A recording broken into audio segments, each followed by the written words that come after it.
I just want to give a quick, brief moment to honor Stan Lee and pay my respects because this man has created some of the most iconic and popular icons, not just in comic books, but fiction as a whole. He's shaped so many childhoods with his creative mind. He's graced us with plenty of cameos in the Marvel movies, and he's just a fun and lovable dude. It definitely hurts seeing him go. So it's not going to be the same whenever we see the next Marvel movie, but hopefully he's spending time with his creations up there, spending time with all of our favorite superheroes and supervillains. And I just hope he knows he left this world seen as a hero by millions of people. He will definitely be missed. I hope you guys enjoyed all those fan-made Pokemon videos of them being realistic, or those hyper-realistic fan arts of Pokemon, because we're getting a movie out of that. How you guys doing? SuperMarioT is here. We gotta talk about this movie. We gotta talk about Detective Pikachu, man. Okay, so this movie was rumored a long time ago. I want to say a year? I forget, it's been a long while. But there were rumblings of Legendary teaming up with Pokemon Company to make a live-action movie, and Ryan Reynolds was gonna voice Pikachu. It was gonna be a Detective Pikachu movie. I'm pretty sure I could speak with a lot of people when I say this. We were all super afraid of it sucking because live-action video game movie. When has that ever worked out? We all know how bad the Mario Bros. Movie is and all these other video game adaptations. Like, video game movies in general don't tend to do that well or as well received. Wreck-It Ralph might be the only exception, but that has like more original characters and concepts and ideas. Even though there are pre-established icons in there, the focus is on solely completely original characters based on that movie. Here, this is a pre-established franchise, as we all know, Pokemon, like the most popular media franchise, one of the most successful video game series out there, and now they dropped a trailer. We gotta go look at it. Please tell me you saw it, otherwise why are you watching this? Go watch that trailer first, because if you're a Pokemon fan, I think you're gonna be pleasantly surprised. They floored me with how they did this. Like, the Pokemon look so realistic. Some of them look super creepy. I'm not even gonna front. They look so off-putting. But that is kind of how I envision Pokemon to be looked, because they're pocket monsters, so like monsters, you can't really expect like a monster frog to look like this cool, soft, sleek ninja. No, it's a frog. It's gonna be slimy and like slithery. Charizard, this monster lizard. It's a monster lizard. It's like, it's not a dragon type, but it looks like a dragon. And it definitely does look terrifying in the movie. It almost ate Pikachu. And I know that's not going to happen in the movie, but oh my lord, did it look so weird. Charizard definitely threw me off more, but I would say that is how Charizard would mostly look. Let's talk about Pikachu specifically, because I'm so happy how they handled Pikachu. That is how I would envision Pikachu in a realistic setting. Like, that's how I would picture Pikachu in real life.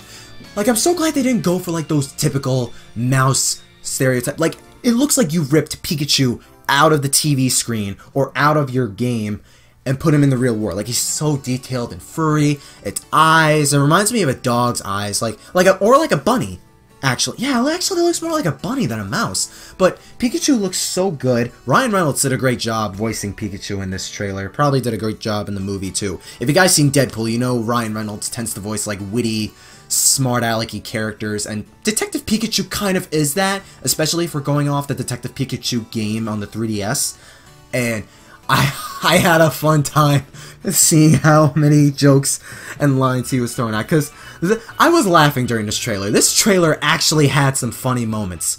Okay, put the stapler down, or I will electrocute you, you stupid ass.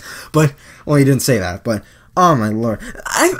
Did anyone else get tricked by the main character when he was holding the stapler by Pikachu, thinking it was a gun? Because at first I thought it was a gun, but then I saw the long stick underneath and I'm like, is that a stapler? What is he doing? So the story basically revolves around this kid named, I think his name is Tim. I think it's the same name as the main character in Detective Pikachu the game. Yeah, Tim, he's in Rhyme City. He doesn't know the whereabouts of his father. He's not gifted in Pokemon battles. And he's going to be sent on this mission to help find his father. That's when Detective Pikachu comes in because he wants to help. But then, for some reason, the main character, Tim, somehow can translate and understand Pikachu. Meanwhile, everyone else hears him saying, Pika Pika! Like, everyone else hears him like any other Pikachu. But except for Tim.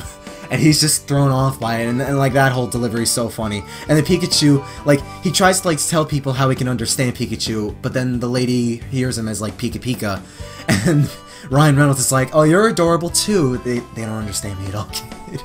Like, these were some legitimately funny lines. Like, I think this might be a good movie. Like, I don't think it's gonna be like anything groundbreaking. I don't think it's gonna be the biggest thing to come out of this decade, but in terms of Pokemon video game movies, like live-action adaptations, and just like it being a movie on its own, I think it actually might have potential at being a good, legitimately solid and funny film. That's crazy, because you think they would have screwed there's so many ways they could have screwed this up, but you know with Pokemon, you gotta be super careful with how you're gonna present that franchise, especially in a movie. There's no room for error. There's little room for error. And I think they were able to dodge some bullets here with some of the Pokemon, like Greninja and Charizard, for example. So, the movie, the Pokemon themselves look so realistic and so detailed, it's off-putting, but I think for a transition from cartoony, anime, cutesy type characters into a more realistic, more textured, detailed setting, they did a very good job making that transition. But Mr. Mime, though, you can't tell me that's not a pedophile face he made, looking all smug like that. His shoulders are actual dodgeballs. Like, what's the anatomy for Mr. Mime? Because I don't think anyone knows what that looks like, but his shoulders are dodgeballs. Like, how did they model Mr. Mime like that, bruh? I can't stress enough, too, how good the Pokemon look, especially Pikachu, because Pikachu looks so cute. Now I'm, like, wishing, like, oh, can I have that? I don't care if it talks or not, I just want to keep a Pikachu that looks like that. Because that will look cute on my shoulder. I can't say too much of the same for Jigglypuff, because I think Jigglypuff was one of the most creepy looking Pokemon in that film. Because when have we ever seen that much hair on a Jigglypuff? Since when has Jigglypuff been that hairy? It has a little swirl on its forehead, but it has like freaking dog hair out of its ears, out of its whole... My god. I've heard some people call it cute in a weird way, but... I mean, I kind of see it, but... Why is there so much hair? I thought Jigglypuff was a balloon. I thought it was a balloon. I love Pokemon, by the way. Next to Mario and Smash, Pokemon's my favorite franchise. Like, I love the absolute hell out of Pokemon. So, it was interesting seeing all these, like, little Pokemon being integrated in the real world. There's plenty of references, too, if you played the games. Like, there's, like, a Sinnoh championship board, or, like, poster or whatever. Of course, the main character isn't cut out to be a trainer, like, he's not as gifted. And you see, like, plenty of Pokemon, like Bulbasaur, which actually looks kind of good. The bulb especially. Squirtle, Charmander, Psyduck. Psyduck threw me off a little bit, but I guess, I mean, a duck does have feathers, so it kind of would translate like that. Still looks a little creepy. And of course, Charizard, Greninja, Pikachu, Jigglypuff. I think it's a safe bet we might see Mewtwo in this film, because it's Mewtwo. It's, like, probably the most iconic legendary. Plus, I think it was in the original... Yeah, it was in the original Detective Pikachu game. I think that's another question, too. Like, how much more are they going to base this off the actual Detective Pikachu game? Because they are being pretty faithful to that in the other Pokemon games as well. So that I would think there would be more intricacies within the Detective Pikachu game that would be used in the film. Like, that's the biggest thing with this film. Like, it's faithful, and it's being given so much care and time to actually develop. Like, I'm just stunned. They actually managed to make a Pokemon live-action film look halfway not even halfway decent. It actually looks legitimately good. I want to see this film. It's got me. I'm curious. I want to see this film. I gotta see how this film looks in action and, like, what the climax is. Good or bad, you know for a fact this movie is gonna do well. Pokemon is one of the most successful gaming franchises out there. It's the most popular media franchise out there.